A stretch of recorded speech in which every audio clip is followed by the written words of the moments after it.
Halo semuanya, Assalamualaikum warahmatullahi wabarakatuh.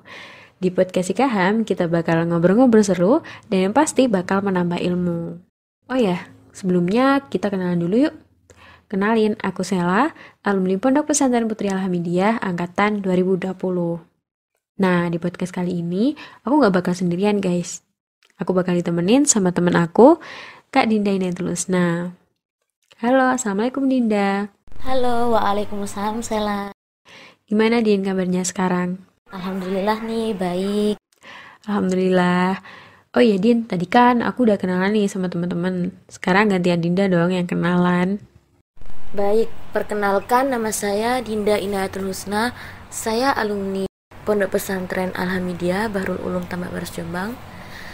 Saya alumni tahun 2020. Alhamdulillah, saat ini saya sedang menempuh pendidikan di S1 Universitas Al-Azhar Kairo Mesir, Fakultas Dirosat Islamiyah wal Arabiyah. Nah, Din tadi kan di-mention ya kalau Dinda itu sekarang sedang menempuh pendidikan di Universitas Al-Azhar Kairo Mesir. Nah, sebenarnya apa sih alasan terkuat Dinda sehingga Dinda itu berani untuk mengambil pilihan kuliah di luar negeri khususnya di Mesir? Gimana dong Din? Coba cerita. Oke, Sela, terima kasih atas pertanyaannya. Wah, ini kayaknya pertanyaan yang sangat menarik untuk kita bahas dalam tema podcast kali ini. Why don't we try? Jadi gini teman-teman, alasan saya kenapa berani untuk melanjutkan studi ke luar negeri yaitu Mesir, tak lepas dari 3 kata: berusaha, berani, dan yakin. Berusaha dengan semaksimal mungkin apa yang telah menjadi impian kita. Berani mengambil peluang yang ada dan yakin dengan usaha yang telah kita lakukan. Sedikit cerita nih.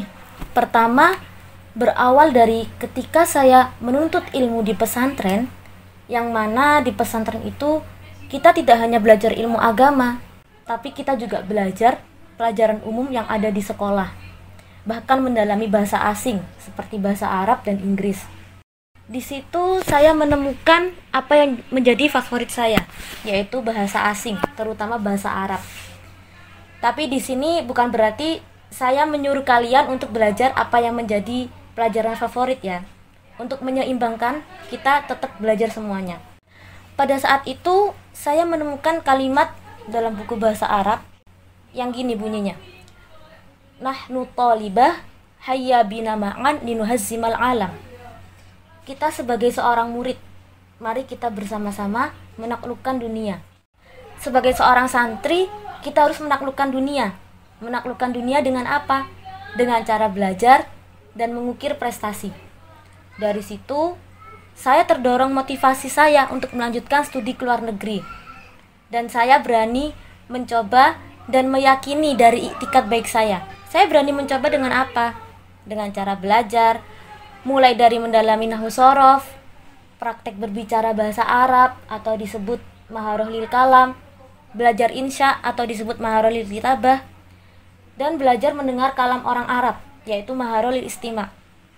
Itu merupakan peluang yang sangat besar bagi kita yang berani mencoba. Yang kedua nih, saya sangat menyukai tantangan.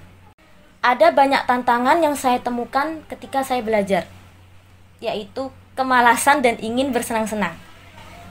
Pasti kalian juga pernah mengalami kan? Saya ngomong ke diri sendiri, saya tegaskan ke diri sendiri. Bisa nggak ya aku melewati tantangan ini? Ya harus bisa, kan kita punya kemampuan. Setelah saya coba, ternyata bisa. Nah, sebelumnya saya juga berpikir, kalau kuliah di luar negeri itu jauh dari orang tua, kamu harus mandiri, harus berani ekspor kemampuan. Soalnya, percuma kalau kamu kuliah jauh-jauh, tapi kamu nggak bisa ekspor kemampuan kamu. Nah, saya tegaskan lagi ke diri saya sendiri. Tantangan itu pasti ada. Tantangan yang harus dilewati, jangan dibiarin. Kalau dibiarin, kita nggak bakal ada kemajuan. Misal nih, kita sama teman kita, di garis startnya, kita mulai bareng. Kita diem, teman kita bergerak.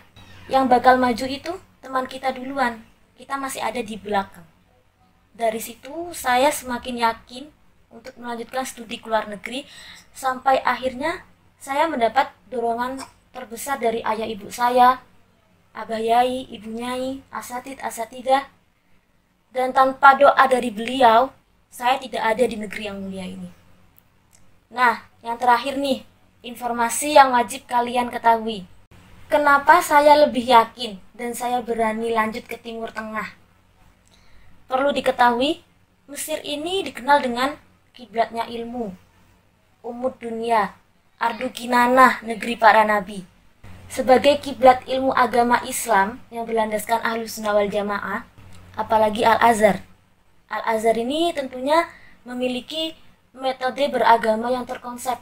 Metode ini disebut dengan manhaj Azhar. Nah, manhaj itu apa aja?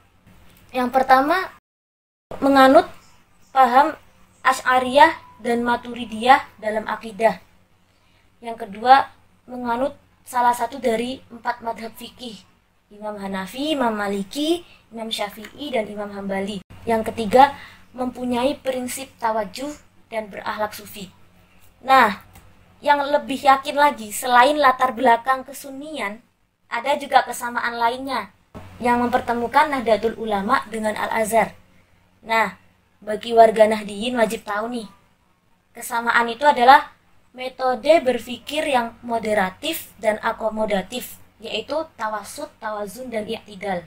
Seperti halnya Azhar, NU juga berpijak pada spirit dan prinsip hikmah, mau'idah hasanah, dan rahmatan lil alamin. Nah, Al-Azhar ini menara sunni terkemuka di Timur Tengah. Sementara NU, Nahdlatul Ulama, adalah menara sunni di Indonesia. Jadi belajar di sini juga tidak perlu diragukan lagi. Apalagi Syekh Usamah Sayyid Al-Azhari, beliau menjelaskan ada 8 komponen penting dalam penerapan manhaj Azhar. Yang ini salah satunya. Ittisal sanadulu, riwayah, wadiroyah, wataskiyah. Yang artinya ketersambungan sanad secara periwayatan, pengetahuan, dan pengakuan. Nah, jadi sanad keilmuannya itu udah jelas. Jadi tidak diragukan lagi keilmuan di sini. Tapi perlu diingat ya, seberapa hebat pun tempat belajarnya, seberapa bagus pun tempat belajarnya, kalau tak ada kemauan kuat dari kita, sampai kapanpun kita sulit menemukan jalan dan selalu terombang-ambing. Masalahnya itu bukan pada tempat, bukan pula pada waktu, tapi pada diri kita sendiri. Oke, iya bener banget sih, Din. Aku setuju sama kalimat yang terakhir tadi juga. Dimanapun kita berada, dimanapun kita menuntut ilmu, entah itu di dalam negeri, entah di luar negeri, dimanapun kita berada, kalau kita nggak punya kemauan, jadi kemauan itu yang pertama, kemampuan itu yang kedua. Jadi apapun itu kita harus punya keyakinan dulu kalau kita itu bisa. Nah, dari situ kita itu berani melangkah, nggak bakal ketutup sama overthinking kita setiap hari. Aku setuju banget sih sama tadi. Aku sempat mention di awal, Dinda bilang ada 3 kata yang Dinda pegang, ada berusaha, berani, dan yakin. Nah, itu tadi yang bikin kita tetap teguh pendirian untuk pilihan kita, dan juga gimana caranya kita bisa ngejar impian kita. Wah, keren banget sih, keren banget. Nah, Din, ini sebenarnya agak melenceng sih sebenarnya. Aku jadi penasaran, Dinda waktu pertama kali di Mesir ngerasain itu nggak sih, kayak culture shock gitu nggak sih? Kan aku sendiri yang kuliahnya masih dalam negeri, masih di Jatim, itu apa ya, kadang itu kayak ngerasa, oh kok gini ya orang-orangnya, kayak oh kebiasaan mereka kok gini ya, kayak gitu loh. Pernah nggak sih, Din, kayak gitu, Din? Wah iya, kalau culture shock itu saya benar-benar kaget banget sampai sini. Kalau di Indonesia kan orangnya kalem-kalem, lemah lembut. Tapi kalau di sini ngomong biasa aja udah kayak bentak gitu. Ya namanya warga pribumi. Tapi jujur, orang sini tuh baik banget. Apalagi nih kalau Ramadan, tuh banyak banget musaadah makanan, musaadah uang.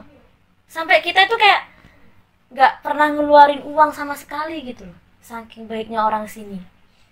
Culture shock lagi tuh ketika di jalan. Wah, itu tiada hari tanpa debat. Tapi mereka itu meskipun debat, kalau udah ada yang bilang shollu ala nabi, itu mereka langsung diam. Nah, itulah bersihnya hati orang sini. Wah, subhanallah, keren-keren ya. Wah, jadi pengen deh, jadi pengen. Oke, ya Din, Tadi kan juga sempat Dinda bilang kalau salah satu dorongan dari ayah ibu Dinda, orang tua Dinda, terus guru-guru Dinda, dan juga doa-doa dari orang tua Dinda, abah dan ibu Nyai. Nah itu aku sebenarnya juga penasaran sih. Tadi kan bisa apa ya, bikin Dinda itu tetap semangat sampai sekarang gitu loh buat ngejar kampus impian dan juga impiannya Dinda. Apa sih nasihat atau pesan ya, nasihat atau pesan yang mungkin abah dan ibunya berikan ke Dinda sehingga Dinda itu masih ingat sampai sekarang? Nah, ini pesan yang wajib kita ingat nih. Kita hidup dimanapun tidak jauh dari pesan dan nasihat yang diberikan oleh Kiai dan Bunyai. Pesan yang saya ingat tuh ada dua hal. Dimanapun kita ketika menuntut ilmu atau dalam urusan apapun itu, jangan lupa saling mendoakan dan kirim Fatihah buat muassis pondok dan guru-guru kita. Agar apa? Agar kita mendapat kemudahan melalui wasilah-wasilah beliau dan adanya kedekatan antara murid dan guru. Yang kedua, diniati mencari ilmu lillahi ta'ala. Ambil peluang yang banyak dan yang bermanfaat. Jangan lupa berziarah ke makam para aulia. Ini gak berlaku di Mesir aja ya, ini juga berlaku di Indonesia. Supaya apa? Supaya kita mendapat futuh dalam belajar. Ibaratnya ketika kita di suatu tempat yang baru, kita harus mengucapkan salam dan meminta izin kepada para pemilik rumah. Kita mengucapkan salam dan meminta izin itu dengan cara kita berziarah. Oke, jadi itu bisa jadi salah satu trik ya, tips dan trik juga nih dari Dinda buat kita semua.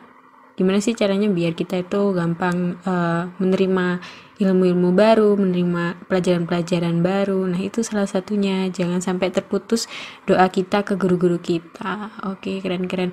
Terus ini mungkin jadi pertanyaan penutup ya Din ya.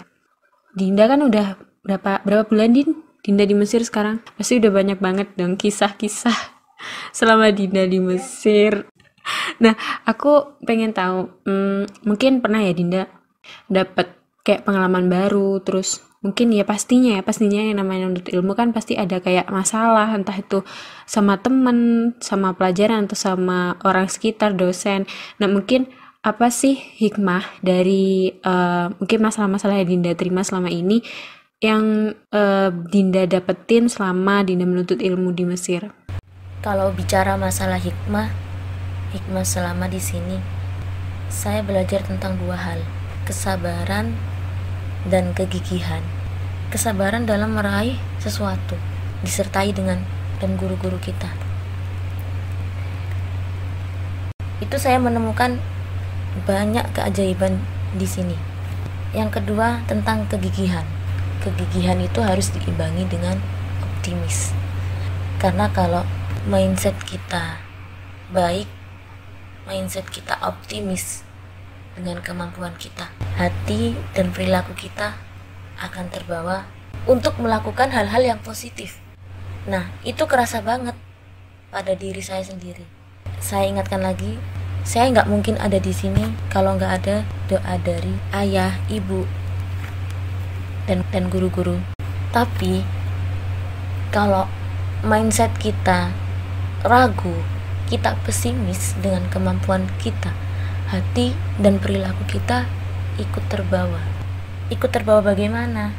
Ya misal dalam melakukan sesuatu, melakukan sebuah target, kita akan berucap, udahlah yang penting selesai, udahlah segini aja aku gak bisa.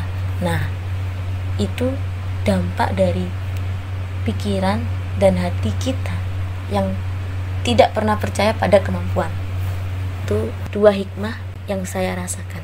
Sedikit pesan dari saya untuk pendengar podcast kali ini, khususnya kepada adik-adik tercinta yang masih menuntut ilmu di pondok. Ada dua komponen yang harus saling terpenuhi, usaha dan doa. Ada usaha, ada juga doa. Ada doa, juga ada usaha. Dan jangan lupa minta ridho ke abah yai, ke bunyai, ke ayah ibu, ke asatidah. Yang kedua, kalian ini kan masih ada di pondok. Di pondok kan kalian belajar banyak, belajar bahasa, belajar pelajaran umum, belajar kitab turos. Nah, dapat semuanya kan, tinggal diri kita aja mau nggak memanfaatkan itu, mau nggak mengambil itu, atau kita menunda-nunda waktu. Ingat ya, penyesalan itu ada di belakang. Kalau ada di depan namanya pendaftaran, iya nggak? Mumpung kalian masih muda, keluarkan semangat kalian. Kemudian setiap yang dimulai harus diselesaikan, meski dengan tangisan, meski dengan kepiluan, belajar sendiri, kesusahan, terombang-ambing, itu adalah tantangan yang harus diselesaikan. Ibaratnya ketika kita mau mencapai tujuan kita mulai dari garis start, dimana perjalanan itu tidak bisa mulus. Kita harus melewati belokan-belokan. Nah, itu rintangannya. Kita harus menemukan titik finish kita ada di mana sih. Kemudian jangan pernah ragu dengan kemampuan diri kita sendiri, karena keraguan itu musuh terbesar dalam meraih mimpi. Selagi berani mencoba dan ada tekad yang kuat, di situ pasti ada kemudahan. Yang terakhir, ini berlaku bagi siapapun. Tetap menjaga silaturahim kepada para pengasuh pondok. Kita sowan ke para pengasuh pondok. Beliau itu orang tua kita. Ingat ya, tanpa doa dari beliau, kita tidak berada di titik ini. Oke, ya bener banget. Pesan yang disampaikan sama Dinda itu tadi udah mewakili isi podcast kita kali ini. Yang penting jangan takut mencoba, entah dimanapun, kapanpun. Gagal itu udah biasa. Namanya juga mencoba, pasti ada gagalnya. Nah, kalau langsung berhasil itu berarti bonus ya guys ya. Nah, terima kasih Dinda atas waktunya udah menyempetin untuk ngobrol-ngobrol bareng di podcast IKHAM yang perdana kita kali ini. Nah, buat teman-teman, jangan lupa ya untuk terus ikuti podcast IKHAM di episode-episode selanjutnya. Sampai jumpa. Wassalamualaikum warahmatullahi wabarakatuh.